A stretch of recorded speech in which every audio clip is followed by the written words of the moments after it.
बिराद गुरै गोथाव जाबाय नै लोगोफोर आयै जानो गोथाव जागासिगोन नै गुरैथार नै बिराद गोथाव गेफे जाखाबाय नै मोनबाय लोगोफोर हेलौ लोगोफोर खुलुमबाय दिनै आं नै नोंसिनि थाखाय गोदान मोनसे भिडिअ लाबोलायबाय नायलांदोलाय लोगोफोर आं दिनै मिस्टि लालमहन बानायगोन नैबेखौ बे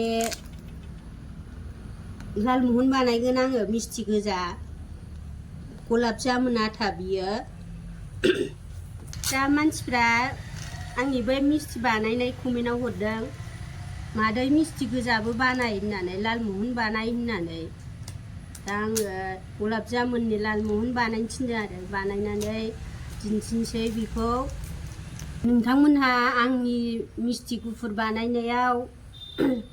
बानायनायखौ नायनायनि थाखाय लाइक खालामनायनि थाखाय साबस्क्राइब खालामनायनि थाखाय मोजां मोजां कमेन्ट हरनायनि थाखाय रोजा रोजा साबायखर थाबाय नोंथांमोननिसिम दा आङो बानायनोसै लालमहनखौ मिस्टि गोजाखौ दा आङो बेखौ नानायनि सिगां आं माबा रस बानायनानै लाहैग्रोनोसै मिस्टिनि रस नायलांबाय थादो दा आङो नै मिस्टि रस बानायनोसै बे सिनि बे नै खुरैसे लाबाय बारा बुरजा बानाया आङो मिस्टिखौ एसेल' बानायगोन होनोसै दा नै आरो दै होनोसै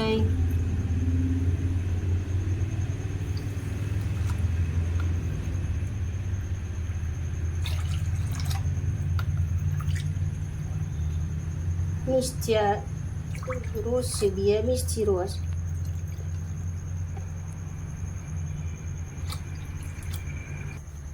खुरैब्रै होबाय दैखौ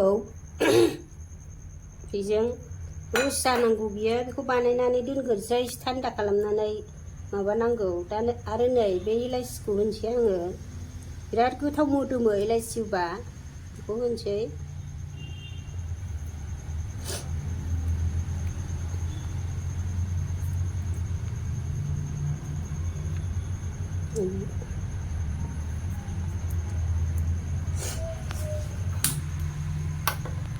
जानोसै दानिया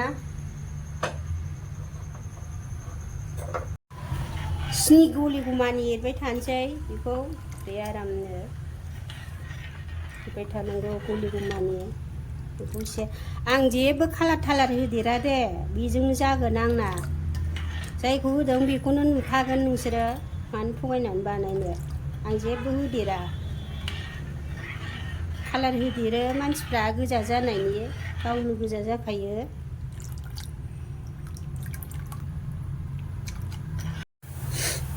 जाबाय नै रानबाय जाबाय बेखौ खांनानै दोनथ'नोसै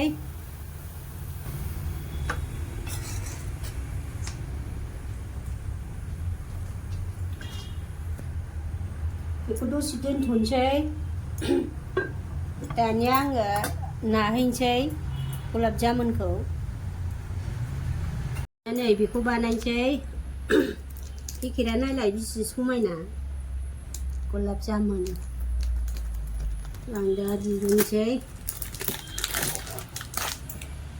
नै बेयावबो मोजांथार बेखौ आं दाख्लै एसे खालामखांबाय खालामनाया गोबावसिना आरो आवगोलाव खननै खनथामल' बानायदों आङो दा ओंखायनो आङो नायग्रोदों ओमफ्राय दा बानायनोसै आरो आं बेखौ एसेल' बानायगोन आङो आंहा दोननानै जानो सिगाङाव बानायनायाव फ्रिज गैया होननायखौ मानो फ्रिज बायाखै होनहरदों सासे कमेन्टआव दा बर्थमान जेबो गैथ'वा बायगोन लासैनो थानो थाखाय न' सोरजिग्रोदों आरो माखासे फिसा फोरोंनायाव थांबाय सामसदाम नैबेखौल' बानायग्रोनोसै आङो बेनो बुरजा जागोन माने फिसाफोर फोरोंनायावबो फैसा थाखाया थाया आरो माखासे थानो थाखाय न' सोरजिग्रोदों। बिनि थाखायनो आङो बेफोरखौ फ्रिज बायदिसिनाखौ सोरजिनो हायाखै, लासैनो सोरजिगोन। दा ओंखायनो आङो फ्रिज गैया मा गैया दोननानै जाजाया, बेखौल' बानायगोन आरो ओरैनो खिन्थानो आन्था। नैबे गाइखेर, नैबे गाइखेर फुदुंखानाय गुसु आङो बेजों नानोसै, नायलांबाय था।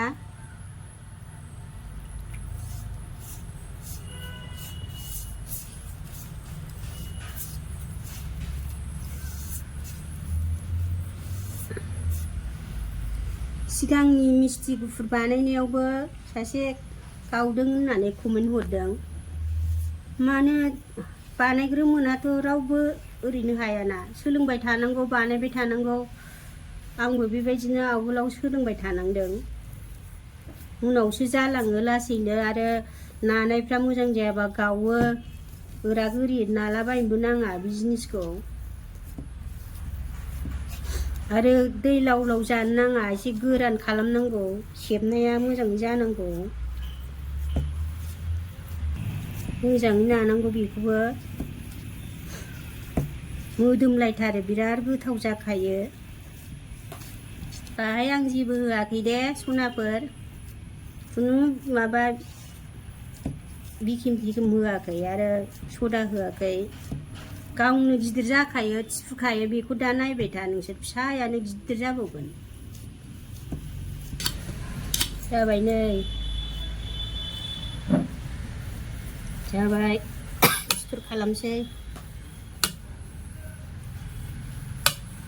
नारनो रोङाबा जानाय नङा, मोजाङै माबा खालामबाय था, होमबासो जागोन।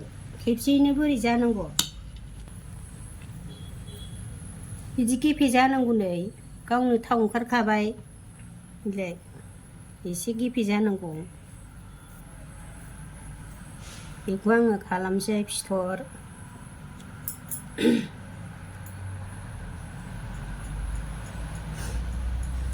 एबार फिसा बानायबाय, बेनो गिदिर जागोन। जेबो होदेरनांलाया, बायदिसिना लगायो आरो मानसिफ्रा, आं जेबो होआ। मिस्थियावबो आङो गाइखेरनि मिस्थियावबो जेबो होखाया, ओरैनो गोजा बानायोबा बिराद गोथाव जायो। जरा दोननो नाङा मिस्थि बानायबा, मोजाङै नायै नायै बानायनांगौ। जाबायानो, नै फिसा फिसा बानायथारबाय आङो। खयथा जाखो? 1 2 3 4 5 6 7 8 9 10 11था जाबाय। आंनि लालमहन मिस्थि बानायनायखौबो रोजा रोजा नायलांगोन होननानै आङो आसा खालामबाय लोगोफोर। दा आङो बानायलांसै, नायलांबाय थादो। साराय जानसै, मिस्थि एवनोसै। बेनिफ्राय एसे गिदिर गिदिरसिनबो बानायजायो। बे आङो फिसा बानायबाय, गिदिरबो बानायजायो, फिसाबो बानायजायो, नोंसिनि गोसो। दा आं बेखौ बानायनोसै आरो, नायलांबाय थादो। नै साराया दुंबाय, नैबे रिफाइनखौ होनोसै आङो। रिफाइन महा खस्थ रिफाइन, बियो माबा गिहिजोंबो बानायजायो। गिहिखौथ' बहा बायनो हानो, एफाग्राब बुरजा होनांगौखौ। दा जोङो रिफाइनजों सावनोसै, रिफाइनजोंबो जायो, गिहिजोंबो जायो। बेयो गोजावनांगौना।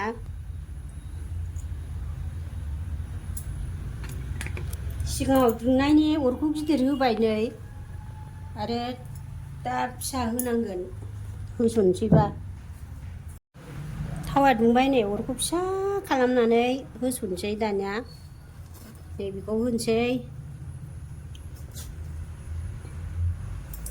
गोजावनांगौ बियो, लासैनो फोमोननांगौ बेखौ।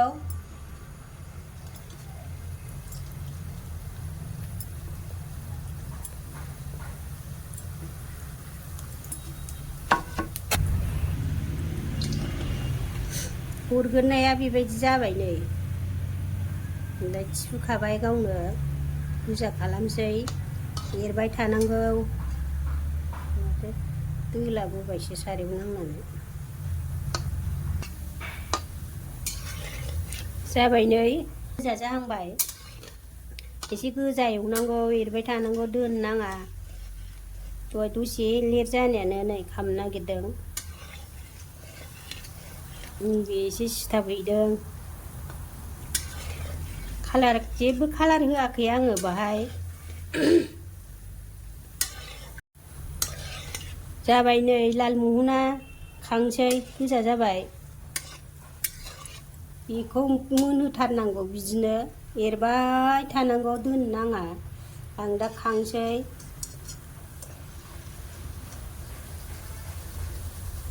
जाबाय नै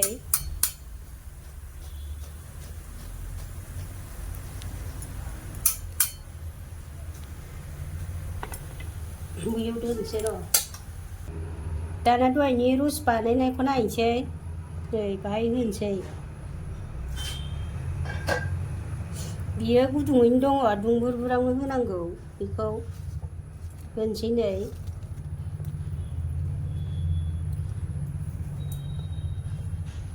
लालमहन मोजां नुखाबाय खोबहाबनानै दोनथ'नोसै 10 मिनिटसो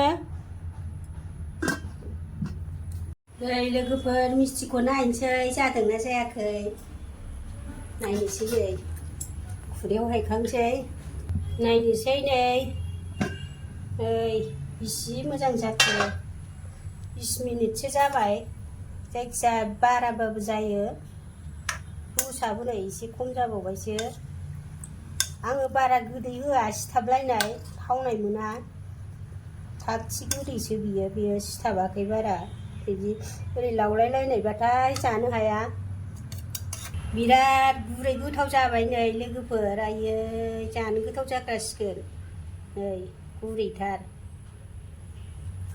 दाना हायखांसै नैबाहाय दानिया बेखौ दोनहराबाबो जाबाय नोङो बेखौ इलाइसिखौ बाहाय रस ओंखारखाबाय नालाय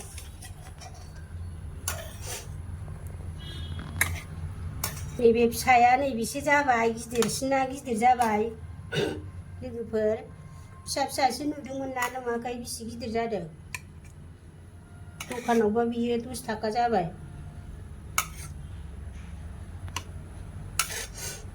लालमहन बेखौ नायनायसै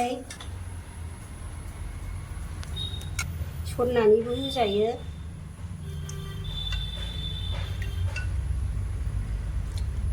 जा गोथाव नुखाबाय